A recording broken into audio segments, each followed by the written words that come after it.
Hello and welcome to Mercury Magic. Today I will be teaching a very simple impromptu any card at any number. This time I will give you a full in-depth tutorial. So for all of you out there who think this title is misleading in any way, it isn't. There will be one. And without further ado, let's get after it. Alright, so to start off I would have you call out stop as I riffle through this deck. Since you're not, I'm going to do so myself. I'm just going to stop right there. Right? So, from here on, this is going to be known as your card for the rest of the trick. Remember that? Okay, it does not matter if I saw or did not see that card because I'm going to lose it in the deck. Okay?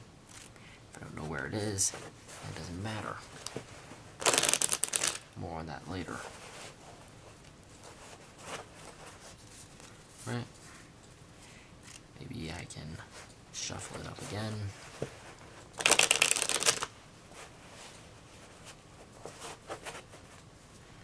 Okay.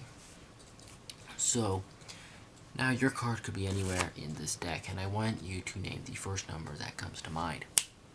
And normally you would call out a number. Since you're not, and this is just a performance, let's just say you say 23. After all, this card could be anywhere in the deck. So, 23. 1, 2, 3, 4, 5, 6, 7, 8, 9, 10, 11, 12, 13, 14, 15, 16, 17, 18, 19, 20, 21, 22, 23. Okay, so you count out 23 cards is the card you reached. You could have said any other number, and maybe you would have said 20, and you would have reached one of these cards, 20, 19, anything like that. Or you could have said a number afterwards. Maybe you could have said 25, 30, or 40, and you would have stopped at any one of these cards. But you didn't. You said 23. That means you stopped at this card. And now, at this moment, the tension would be a little bit higher because it will be your number. But let's see what you stopped at. Is that your card? So now, here is a full in-depth tutorial. First off, I just want to get off, this is an original concept of mine. I came up with this, it just sort of hit me, and it was so simple. I wonder why I didn't come up with it before, but at the same time, I wouldn't be surprised. I did not learn this from a book or a tutorial on YouTube or buy it. I came up with this, but it's so simple. I wouldn't be too surprised if someone has already come up with this trick. Whether or not it's exactly the same, I'm sure it worked in a very similar manner. Okay, so this is an impromptu ACAAN, any card at a number, and you can do this with a borrowed deck, any standard deck of cards, doesn't matter, no stacks, no memory, nothing. Okay, and very simple sleight of hand. Okay, so to start off, you have them stop somewhere in the deck. Now, I understand for you purists, this is not quite the same as calling out a card, but hey, can't have it all. So, stop somewhere in the deck, and this is important. So, they stop here. And it doesn't matter too much. You could ask them top or bottom. You could say top or bottom and use a sort of magician's choice. You could mean it, and all that would do is it might make your job a little bit harder because you just have to get a break at this card. So it's easier if you just say you stop at this card, and there you are. And now what you're holding, you show them the card like this, okay? So you tell them stop, and then you pick it up with this part of the deck. And there's the queen. And what you're doing, you're just going to hold the break, okay? When you come over, you're going to lift this card up, right, from the other package. Just using your index finger, stick it in there, lift it up.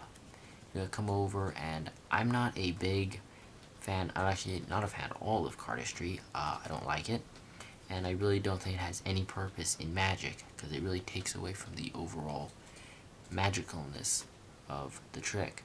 However, in this particular effect, it's the only way it works. It's essential to it. So you're gonna catch the break. You're almost gonna come into this sort of Z formation, like a cardistry move, like that, okay? So almost like a cardistry move. However, you have ditched the card over there, so you're gonna break, you're gonna bring up the cards. You can play around with the right thickness for you on what works best for this and the upcoming move. And when you're over here in this position, you're gonna drop it down and sort of just catch it with your index finger on your left hand and thumb and square it on this bottom pack.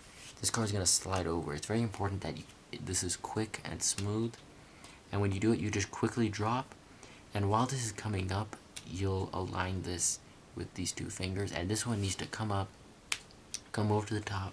You can square it down from the top, and then from there you turn it and do whatever. Control it to the bottom, so now it's at the bottom, it's face up. Put that in there, square it over. At this point, you have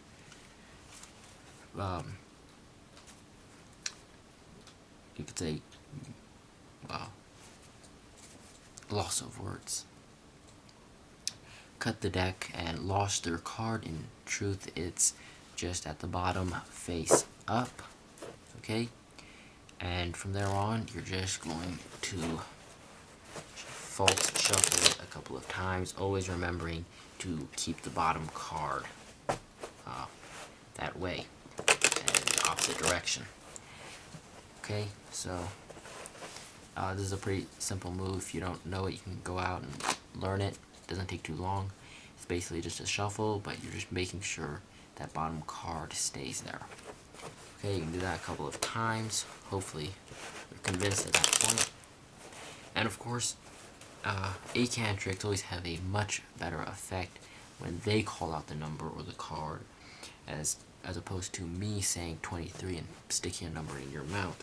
However, I'm not going to bother using a number generator app because y'all are just going to say it's fake and it's rigged or whatever. So I am just using it myself. It also makes my job a lot easier and simpler since that's just a performance. But you would have them call out a number and then you just count down, right? Doesn't really matter. Just gonna cut to the chase here.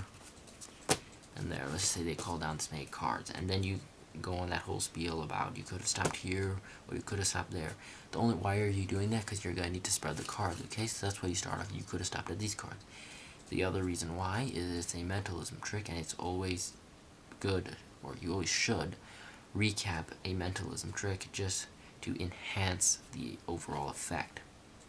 Make sure they remember what just happened, and oftentimes you can make them remember it the way you want them to. So, recap the trick. You could have stopped at any one of these cards, or you could have stopped at any one of these cards, right? Spread through the deck. And what this does, when you spread through the deck, is it gives you a reason to sort of square it, okay? You don't just want to sit there and start squaring your deck when you're about to turn the card over. That makes literally no sense. However, if you do, you could have stopped at any one of these cards, right? And then you just come over here, a little sloppy, because you're going to take it, and you're going to turn it around, and just put it back. So what happened? This card's on top. Normally, if I was to do this, I would do it like this, and then I might square it, and then I would hold it, right? What I'm doing in this case is, it confuses me sometimes, is when I, spread it out, and then when I come together, I do it a little bit. Alright, so if things look a little different, jumped around, it's because my camera cut out. I had to switch out the card. Anyway, getting back to that last point, so you're going to spread out the deck, and when you come back, do it a little sloppy so you can have this squaring motion. Normally you would square it and set it down like that, and these would all be face down. But when you're squaring it, right over here, it just turns. No one is ever going to catch that move. I can pretty much guarantee that. Okay, especially when they're a little distracted, they might be looking down here. You say, okay, it's very casual, and then you turn it, and just like that, okay? It's hard to tell the difference between this and this. Okay? even if you're looking for it, it can get by you. Anyway, so you're going to be over here. You're going to have their card now at the top. You could do a risk kill, okay, when you grab it. This thing I like to do, I don't like to take the card, take the deck and then set it down like that. No one is ever going to look really and notice, hey, their eyes could be on this card. But if I was to take it down normally, this is what I would do. I would take it and I would set it down like that. In this way, what I'm doing is I'm taking it and I'm setting it down like this. Okay? So in a normal position, that would look like that. And it's easier if I just do it without this card. So this is how you normally would set down a deck. If you set this down like that, that is the equivalent of doing this. And it's really minutia and it doesn't matter. However, I prefer to just get my thumb over here, so that's kind of like this.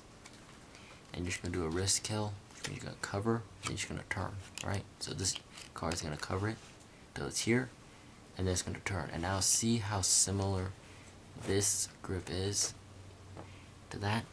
However, that really doesn't matter. Their eyes gonna be focused on this card, and no one's gonna stop to think how your hand was different. It's just a small detail, a little touch I like to add. Anyway, now the card is gonna be over here, and you turn it over, and there it is. So that's it for this video.